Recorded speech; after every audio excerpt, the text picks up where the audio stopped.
Friends, हाजिर हूं मैं आपकी सेवा में।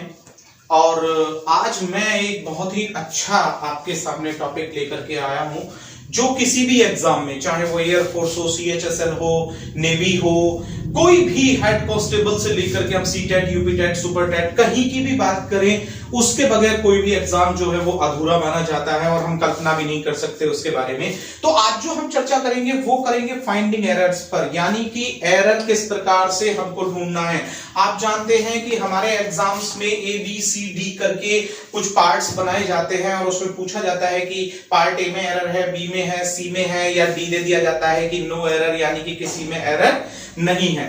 तो अब यहां से हम जो चर्चा कर रहे हैं वो आज देख रहे हैं कि भाई किस प्रकार से हम करें। तो देखिए, मैंने आपको जब how to create a perfect sentence का स्ट्रक्चर दिया था तो हमने उसमें बताया था कि सबसे पहले सब्जेक्ट आता है, उसके बाद हेल्पिंग वर्ब आता है, नॉट या नेयर आता है, एक्शन आता है, उसके बाद ऑब्जेक्ट आता है, फिर अदर वर्ड्स आता है। इसी प्रकार से मैंने इंटरोगेटिव में बताया था कि WH टाइप वर्ड आता है, उसके बाद में हम हेल्पिंग वर्ब लेकर के आते हैं, ये सब कुछ लेकर के आते हैं। तो आज अगर आपने उसको बहुत अच्छे से पढ़ा है तो उसी पर ही आधारित ये हमारी अब एरर्स हैं, तो अब आप उसे जरूर देखें। अगर आपने वो हमारा नहीं देखा है तो अब यहां से हम आगे बढ़ रहे हैं। तो देखिए, इसमें पहला जो आपने देखा है अपने स्क्रीन पर कि पहला दिया हुआ है कि one should take advantage of opportunities to talk with native speaker if one wants to improve your English. यही दिया है आपके स्क्रीन पर।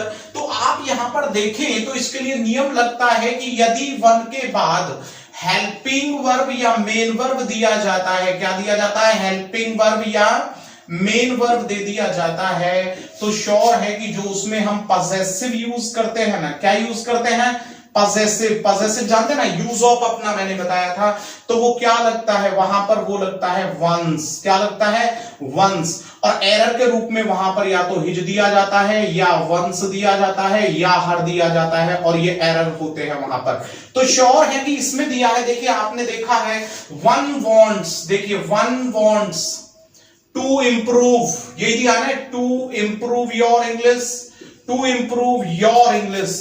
तो देखिए यहां पर उसने किया कि यदि कोई बंदा अपनी इंग्लिश को इंप्रूव करना चाहता है तो उसे जो वहां के देशी लोग हैं, जो वो वहां के लोकल लोग हैं, उनके साथ उसे वार्ता करनी चाहिए। तो देखिए हम वन दिया है और उसके बाद देखिए यहां पर ये मेन वर्ब दी गई है, तो श्योर है कि जो पॉसेसिव है वो वहां पर योर ना होकर के क्या होगा, वंस होगा।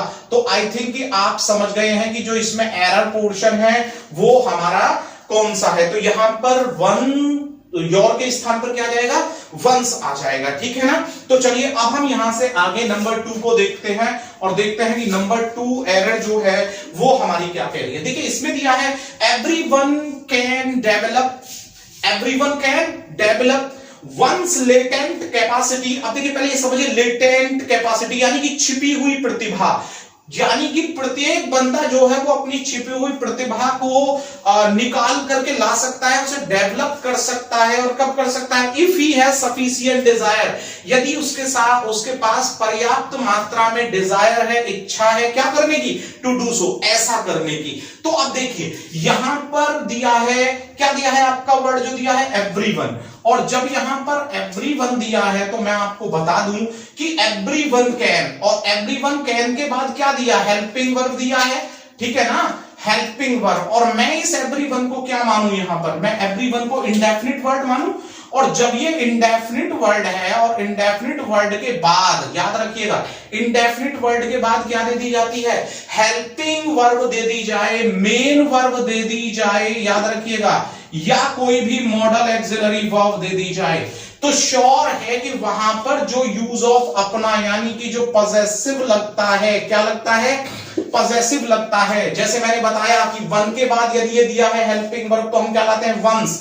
यदि इंडेफिनिट वर्ड के बाद हमें कोई हेल्पिंग वर्ब, मेन वर्ब या मॉडल एक्सिलरी वर्ब दिया है तो श्योर है कि जो हमारा पॉसेसिव होता है वो केवल एक ही वर्ड होता है और वो क्या होता है, हिज होता है। और पता है आपको एरर क्या दी जाती है, वहां देयर लिख सकता है, वहां वंस लिख सकता है, वहां पर हर लिख सकता है, कुछ भी लिख सकता है, और ये एरर होता है। और वहां पर केवल सही करना होता है तो क्या करना होता है, हिज लाना होता है। तो यहां पर जो दिया वंस ऑन लेटेंट कैपेसिटी, तो वंस के स्थान पर क्या लाना है आपको, हिज लेकर के आना है। आप समझ गए होंगे कि क्यों लाना है, क्योंकि इंडेफिनिट वर्ड है और यहां पर पॉजेसिव क्या हो जाएगा, हिज हो जाएगा। तो चलिए हम नंबर 3 को देखते हैं और देखते हैं कि नंबर 3 आपका जो है वो क्या कह रहा है। The taxi was hired, the taxi was hired by, the taxi was hired by the students of the Nilanchal classes for its picnic। अब पहले एक बात समझिए, the taxi was hired, hired होता है किराए पर लेना, पैसिव वॉइस भी चल रहे हैं आप लोगों के, आपको पता है। तो टैक्सी को किराए पर लिया गया, किसके द्वारा, नीलांचल क्लासेस के स्टूडेंट्स के द्वारा। और क्यों लिया गया, उनकी अपनी पिकनिक के लिए। अब एक बात बताइए कि जब हम बात कर रहे हैं कि टैक्सी को हायर किया गया और किसके द्वारा किया गया, स्टूडेंट्स के द्वारा किया गया, ठीक है। तो स्टूडेंट्स जो है वो थर्ड पर्सन है हमारा, वैसे तो कॉमन नाउन है, लेकिन ये पर्सन में किसमें चला गया, थर्ड में। और जब थर्ड में जाएगा तो यहां पर इसको क्या माना जाएगा, वे जो स्टूडेंट थे, दे माना जाएगा। और दे के साथ हम इट्स का प्रयोग कैसे कर सकते हैं, तो हम इट के साथ करते हैं। तो दे के साथ किसका प्रयोग होना चाहिए, देयर पिकनिक। तो हम यहां पर इट्स के स्थान पर क्या लेकर के आएंगे माय डियर स्टूडेंट्स, हम यहां पर लेकर के आएंगे देयर पिकनिक। तो I think that you have just understood well the 3 sentences based only on finding error. तो जो फाइंडिंग एरर के ऊपर यहां पर दिए गए हैं उन्हें आप अच्छे से समझ गए होंगे तीनों को। तो चलिए हम बगैर समय गवाए फिर से नेक्स्ट पर आगे बढ़ते हैं और देखते हैं कि आप किस प्रकार से इसमें अच्छी पकड़ बना सकते हैं। मैं फिर से आपको याद दिलाना चाहता हूं कि कोई भी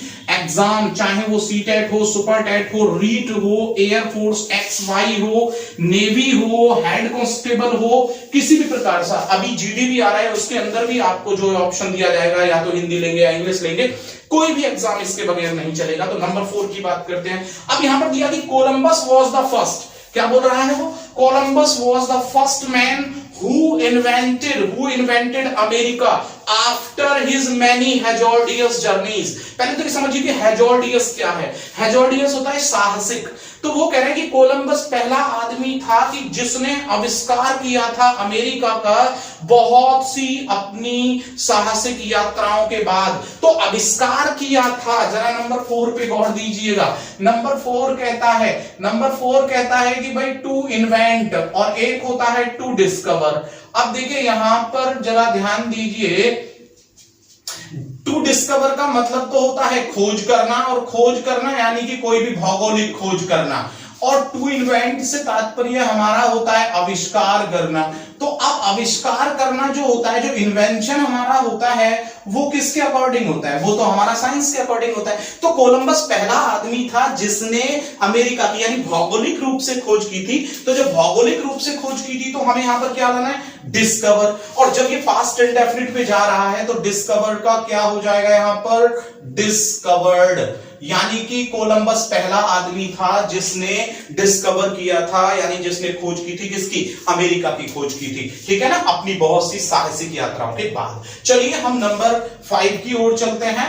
और नंबर 5 जो आपकी स्क्रीन पर दिखाई दे रहा है, तो it being a gloomy night. सबसे पहले आपको यह समझना है कि ग्लूमी क्या है। ग्लूमी का मतलब होता है दुख भरी, उदासी भरी। तो बड़ी बेचैनी भरी सी रात थी। तो it was a gloomy night, बड़ी उदासी भरी नाइट थी। सी मस्ट मोडिफाइड हर प्रोग्राम। सी मस्ट मोडिफाइड, मोडिफाइड होता है संवर्धित करना, बनाना।